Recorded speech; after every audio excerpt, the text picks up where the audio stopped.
तो चलिए प्यारे बच्चों, योगेश स्टडी सेंटर के ऑनलाइन प्लेटफॉर्म पर आप सभी का स्वागत है।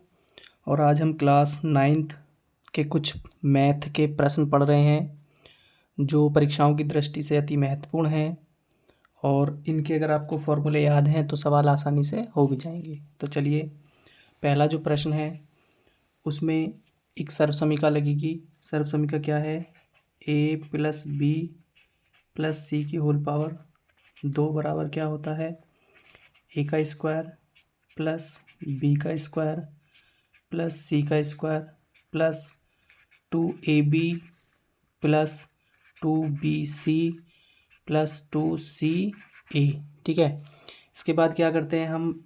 a बराबर x और b बराबर हो जाएगा हमारा 2y एंड c बराबर हो जाएगा 4z। लेने के बाद इस फॉर्मूले में रख देते हैं, यानी कि x + 2y + 4z का जो होल स्क्वायर है उसका मान क्या आएगा? a के स्थान पे क्या रखना है आपको? x का स्क्वायर। b के स्थान पे क्या रखना है? 2y, यानी कि 2y पूरे का स्क्वायर। और प्लस c के स्थान पे क्या रखना है? 4z का स्क्वायर। इसके बाद आगे प्लस यहाँ पे 2 है। a का मान कितना है? a का मान है x और b का मान है 2y। इसके बाद प्लस 2 इंटू में b का मान कितना है? 2y और इंटू c का मान 4z। इसके बाद प्लस 2 इंटू में c का मान 4z और a का मान x। बस अब इसको करना क्या है? सॉल्व कर देते हैं।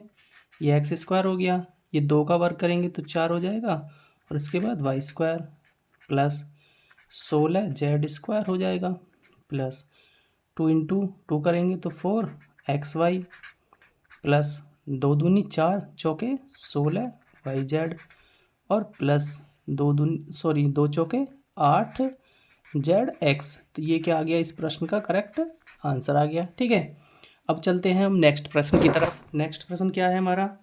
इसी प्रकार करना है डायरेक्ट। देखिए क्या करते हैं, फॉर्मूला तो हमको याद ही है।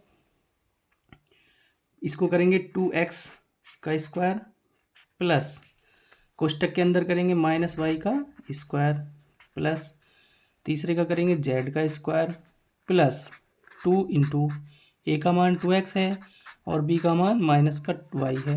इसके बाद प्लस 2 गुणा -y इंटू z और प्लस 2 गुणा z गुणा 2x। बस हो गया सवाल।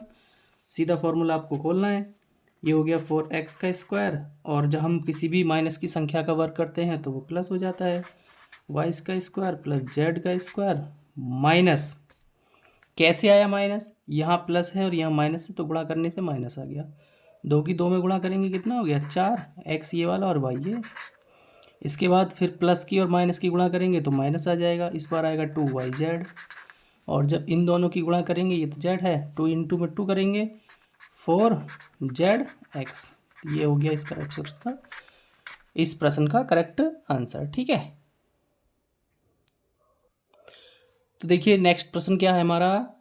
-2x + 3y + 2z का होल स्क्वायर। प्रसार इसी प्रकार करना है। देखिए क्या करते हैं, -2x पूरे का स्क्वायर प्लस 3y का होल स्क्वायर प्लस 2z का होल स्क्वायर प्लस 2, तो फॉर्मूले में ही है और x का मान कितना है? -2x और a का जो मान था, और इसके बाद 3y plus 2 into 3y into में 2z प्लस 2 इंटू में 2z और मल्टीप्लाई में हो गया -2x। स्क्वायर करेंगे 4x का स्क्वायर हो गया प्लस 9y का स्क्वायर हो जाएगा प्लस 4z का स्क्वायर प्लस की और माइनस की गुणा करेंगे माइनस आ जाएगा। 2 दूनी 4 तिया 12xy आ गया। इसके बाद ये आगे प्लस ये भी 12 हो जाएगा 12yz और ये माइनस का हो गया 2 दूनी 4 दूनी 8zx। ये इस प्रश्न का करेक्ट हो गया आंसर। ठीक है, अब नेक्स्ट प्रश्न की तरफ चलते हैं। देखिए ये हमारा प्रश्न है 103 × 107 का मान बिना सीधे गुणा किए करना है। तो इसके लिए क्या करना है आपको? सबसे पहले इसको लिख सकते हैं हम 100+3 और इसको लिख सकते हैं 100+7। तो ये कौन सी सर्वसमीका बन गई भाई? x+a इंटू x+b वाली बन गई। अब इसको करते कैसे हैं? x का स्क्वायर प्लस इंटू में a+b इंटू एक्स और प्लस ab, बस इसी से करना है।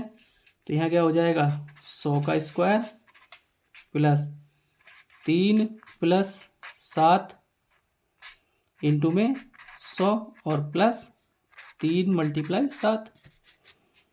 चलिए 100 का स्क्वायर करेंगे कितना हो जाएगा? 10,000 प्लस 7 और 3 कितने हो गए? 10 × 100 प्लस 21। ठीक है, कितना हो जाएगा? ये तो 10,000 है ही, ये हो जाएगा प्लस में आपका 1,000 और प्लस 21। तो इसका आंसर कितना आ जाएगा? 11,021। ये क्या हो गया इसका करेक्ट आंसर। ठीक है, अगर कोई प्रश्न आपको समझ में ना आए तो कमेंट बॉक्स में जाके आप पूछ लेना।